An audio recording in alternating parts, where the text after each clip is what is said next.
आज यूनिवर्सिटी जो है पॉलीटेक्निक यूनिवर्सिटी है पेरिस की और ये फ़्रांस की बहुत टॉप की यूनिवर्सिटीज़ में आती है। इसमें अप्लाई का प्रोसेस देखेंगे और इसका बेनिफिट्स क्या-क्या है। फ़र्स्ट ऑफ़ ऑल फ़्रांस जो है वो ऐसा कंट्री है जो आपको पीआर प्रोवाइड करता है आफ्टर 5 इयर्स।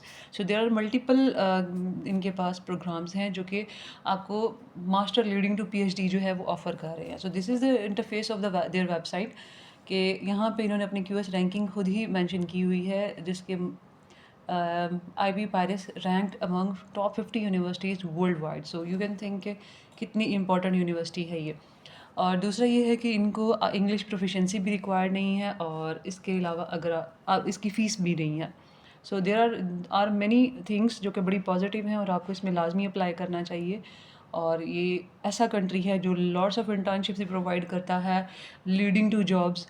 आप वहाँ पे एक बहुत अच्छा लाइफ स्टैंडर्ड मेंटेन कर सकते हैं।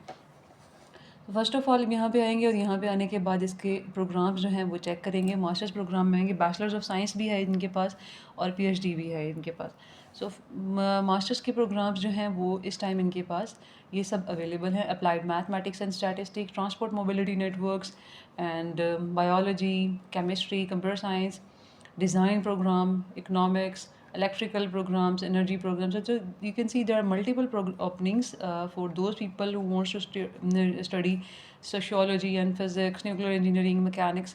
तो आपको यहाँ पे लाजमी अप्लाई करना चाहिए, ठीक है। और इस एप्लीकेशन की जो डेट्स हैं वो अभी काफ़ी हैं क्योंकि इसका पहला जो साइकिल है वो भी कंप्लीट हो चुका है। लाइक यू कैन सी पहला सेशन जो था वो इनका 6 जनवरी को कंप्लीट हो गया। अभी इस टाइम इनका सेकंड सेशन ओपन है जो कि 7 जुलाई टू अप्रैल जो है वो कंटिन्यू रहेगा और उसके बाद मई तक नेक्स्ट जो है इनका थर्ड सेशन स्टार्ट हो जाएगा। और इसके अलावा ये इनकी वेबसाइट पे M1 से रिलेटेड जो है वो कुछ डिटेल्स हैं। सो बिफ़ोर अप्लाइंग दिस आप जो है इनको रीड आउट कर लीजिएगा कि M2 के लिए अगर आपने अप्लाई करना है तो किस तरह करना है। और पीएचडी ट्रैक है, बैचलर्स ऑफ साइंस है, बैचलर ऑफ साइंस है। इसके बाद जो है वो मास्टर्स प्रोग्राम हो गए, engineering programmes, life learning programmes, summer school और ई लर्निंग अगर आप अपना कंट्री में रह के पढ़ना चाहते हैं तो। सो जस्ट टू चेक कि इनका प्रोसेस क्या है एप्लीकेशन का, आप यहाँ पे आ जाएंगे एप्लीकेशन पोर्टल पे और यहाँ पे आने के बाद आपने ख़ुद को रजिस्टर कर लेना है और यहाँ पे आपने नो कर देना है और उसके बाद आपने अपनी तमाम इन्फॉर्मेशन जो है वो फ़िल आउट करनी है। फ़िल आउट करने के बाद you are going to get an email like this and फिर उसमें आपने उसको कंफर्मेशन देनी है और कंफर्मेशन देने के बाद आपने यहाँ पे आके अपने आप को लॉगिन कर लेना है, ठीक है। जब आप लॉगिन करेंगे तो उसके बाद आपको जो है वो प्रोग्राम जो हैं वो ओपन हो जाएंगे इनके। मैंने अभी ओपन करके रखा हुआ है जी। इस तरह के प्रोग्राम्स जो हैं वो ओपन आप देखेंगे इस पैनल पे आ जाएंगे और यहाँ पे आने के बाद आपने न्यू एप्लीकेशन करनी है और अपना सब्जेक्ट जो है वो स्टार्ट कर देना है, सिलेक्ट करना। ये मुझसे दोबारा लॉगिन मांग रहा है, ठीक है। न्यू लॉगिन और न्यू एप्लीकेशन और यहाँ पे अपना चॉइस का आप कोई भी सब्जेक्ट ले लें। लाइक मैं सोशियोलॉजी ले लेती हूँ। लेवल क्या होगा इसका, मैं M1 से लेना चाहती हूँ। M2 ट्रैक भी अवेलेबल है इसके लिए, ठीक है।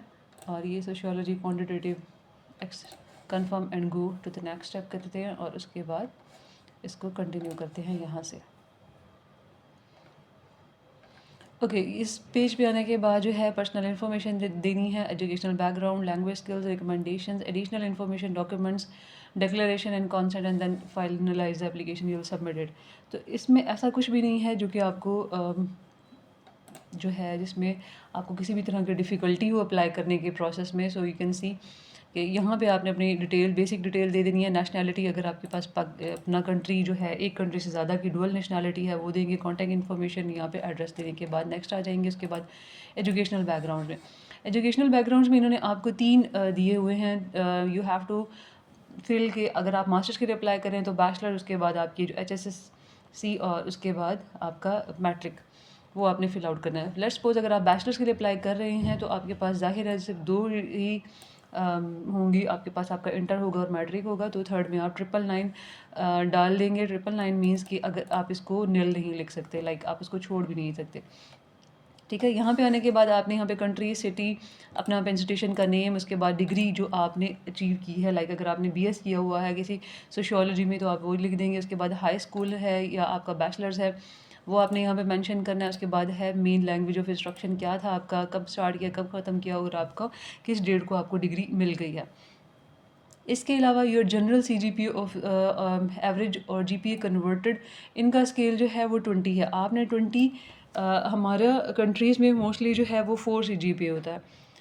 4 CGPA में से आपके कितने आपने ऑब्टेन किया है CGPA, आप वो कन्वर्ट करेंगे फ़र्स्ट ऑफ ऑल। ठीक है, आप गूगल यूज़ करें, आप चैट GPT यूज़ करें, कुछ भी इस तरह का यूज़ करें जिसमें आप चैट GPT को बताएं कि मैंने 3.5 CGPA में मैंने अचीव किया है आउट ऑफ 4, तो can you convert it into into 20 scale. ठीक है, तो वो आपको कन्वर्ट करके ले दे देगा। तो मेरे ख्याल में ये तकरीबन 18 बनता है 3.5।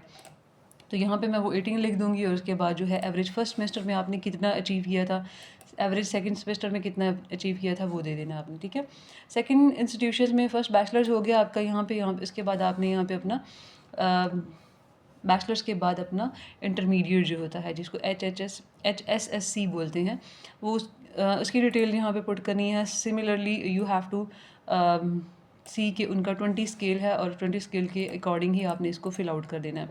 उसके बाद थर्ड आ जाए और थर्ड आने में आपने सेम सिमिलरली वही इसी तरह फिल कर देना है। अगर आपका नहीं है अगर आप बैचलर्स के लिए अप्लाई कर रहे हैं तो आपके पास कोई थर्ड डिग्री नहीं है यहाँ पर डालने के लिए, तो 999 कर देंगे। Then coming to back to this next part, तो उसमें लैंग्वेज स्किल्स आ जाएंगी। इंग्लिश लैंग्वेज जो है वो रिक्वायर्ड नहीं है आपके, इंग्लिश लैंग्वेज रिक्वायर्ड है, प्रोफिशेंसी अगर आपके पास है तो आप दे सकते हैं, but the thing is you don't need arts, वो मैंडेटरी नहीं है। मदर टंग लिख देंगे, सेकंड मदर टंग अगर आपके पास है। अगर आपका फ्रेंच का कोई लेवल है देन यू विल डिमॉन्स्ट्रेट कि yes I have a basic level या जो भी है आप बता देंगे यहाँ पे। और अगर आपका कोई इंग्लिश का लेवल है, you are a basic user, you have a proficient user, आप वो सिलेक्ट कर देंगे यहाँ पे। ठीक है, और अगर आपने असेसमेंट ग्रिड चेक करना है तो आप इन लिंक्स पे जाके असेसमेंट ग्रिड इनका चेक कर लेंगे। रिकमेंडेशन में आपने 2 प्रोफेसर्स की डिटेल डाल देनी है। First of all referee number 1 में आपको अपने प्रोफेसर की डिटेल डाल देंगे यहाँ पे और उसके बाद उसको ईमेल चली जाएगी और उसके बाद आप यहाँ पे सेकंड का जो है वो रेफरेंस डाल देंगे।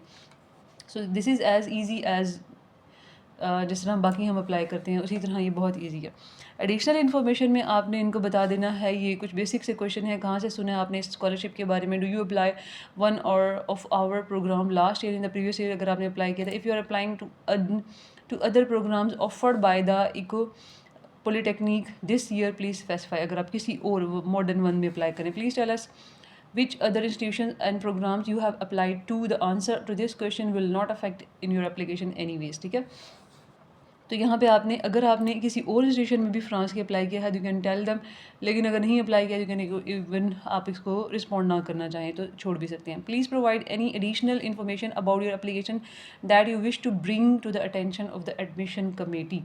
किसी भी तरह का अगर आपने कोई ऐसी इन्फॉर्मेशन है जो आप एडमिशन कमेटी की नोटिस में लाना चाहते हैं, it is not again compulsory नहीं है, बट अगर कुछ ऐसा है जो कि डिमॉन्स्ट्रेट करता है आपका extraordinariness, you are an extraordinary student, आप यहाँ पे लाजमी लिखें। ठीक है, then coming to the document side पे आपने आके अपने तमाम डॉक्यूमेंट्स जो हैं वो यहाँ पे सबमिट करना शुरू कर देना है। Like you have first of all you have to provide your photo, then I D card, okay, and then your CV, और उसके बाद अपना पर्सनल स्टेटमेंट यहाँ पे मेंशन कर देनी चाहिए। इन्होंने मैक्सिमम साइज़ जो है वो फाइल का लिखा हुआ है, PDF में होनी चाहिए सारी की सारी files. And then please provide a copy of your diplomas in one combined PDF form. ठीक है, आपने किस चीज़ का देना है, अपने डिप्लोमाज। ठीक है, अपना बैचलर्स का सबसे पहले डिप्लोमा, उसके बाद आपका इंटरमीडिएट का, उसके बाद आपका मैट्रिक यानी कि SSC का डिप्लोमा आप लगा देंगे। उसके सिमिलरली आप इसी तरह अपना ट्रांसक्रिप्ट भी उसी तरह लगा देंगे। फर्स्ट ऑफ ऑल सबसे जो रीसेंट डिग्री होगी, उसके बाद सेकंड रीसेंट, और उसके बाद लास्ट में जो सबसे पहली होगी आपके पास और यहाँ पे आपने अपना आयल्स टॉफल अगर आपने किया हुआ है तो उसको लाजमी अटैच कर देगा, नहीं किया हुआ तो इंग्लिश प्रोफिशिएंसी आपने यहाँ पे अटैच कर देना है। So this is the thing कि आपने इनकी फ़ाइल साइज़ को मैं देखते रहना है कि वो इससे ज़्यादा बड़ी ना हो। ठीक है, 2000 KBs में इनकी फ़ाइल है और आपको अलाउड एक्सटेंशन जो है वो PDF ही है। PDF में ही अपनी सारी फाइल्स पहले से ही कन्वर्ट करके रख लीजिएगा। दैन डिक्लेरेशन है, डिक्लेरेशन में आपने जस्ट टिक करना है कि येस आई एम दस के यहाँ पे जो है मैं अप्लाई कर रहा हूँ और मैं इसके लिए जो है मैं सर्टिफाई करता हूँ कि मेरी तमाम जितनी भी डिटेल्स हैं वो करेक्ट है, और then you will finalise your case कि अब मेरा ये सबमिट हो रहा है, ठीक है। So this is the apply the process. There are multiple opportunities आपको यहाँ पे स्कॉलरशिप की मिल जाएंगी, ठीक है। इनका अपना यूनिवर्सिटी स्कॉलरशिप हो जाता है, बाकी इनकी वेबसाइट पे भी काफ़ी इन्फॉर्मेशन अवेलेबल है। लेट्स चेक अगेन कि कौन कौन सी स्कॉलरशिप्स जो हैं वो ये ऑफ़र कर रहे हैं। उन स्कॉलरशिप्स के लिए आप एलिजिबल होंगे और आप अपने प्रोफेसर्स वगैरह से भी आप कांटेक्ट करके उनसे बात कर सकते हैं कि मुझे ये स्कॉलरशिप्स यहाँ पे अवेलेबल हैं, तो आप उनसे बात कर सकते हैं और यहाँ पे मल्टीपल अपॉर्चुनिटीज़ हैं जो आपको मिल जाएंगी, ठीक है। फ़र्स्ट ऑफ़ ऑल आपका काम होता है कि आपने वहाँ पे अपना एडमिशन सिक्योर करना है। जब एडमिशन सिक्योर करना है हो जाता है तो आप ये देख सकते हैं कि यहाँ पे इनकी student in the PhD track, यानी कि अगर आप मास्टर्स में इनरोल हो रहे हैं लीडिंग टू पीएचडी, तो what will be the benefits. So you can read these benefits as well. आप जब आप अप्लाई करने लगेंगे तो आप इनको एक बार रीड आउट कर लीजिएगा, ठीक है। So these are the opportunities जिनके बारे में आपको पता होना चाहिए कि यहाँ पे अप्लाई करने में आपको ना सिर्फ वर्किंग आपकी फ्लेक्सिबिलिटी होगी, आपको पीआर भी मिल सकती है, आपको फुली फंडेड स्कॉलरशिप भी मिल सकती है, आपको विद स्टाइपेंड भी, और आप जब उसको लीडिंग टू जब पीएचडी में होगा तो आपको मल्टीपल अदर अपॉर्चुनिटीज़ भी आपको यहाँ पे मिल सकती हैं। सो दीज आर द सम ये यूरोपियन कंट्रीज़ होती हैं, इनको लैंड ऑफ अपॉर्चुनिटीज़ भी मतलब कंसीडर किया जाता है। सो this is the video of the day. If you find any question, you can contact me through my WhatsApp and through the comment section. So I hope it will help you again, and thank you so much for watching, and Allah Hafiz.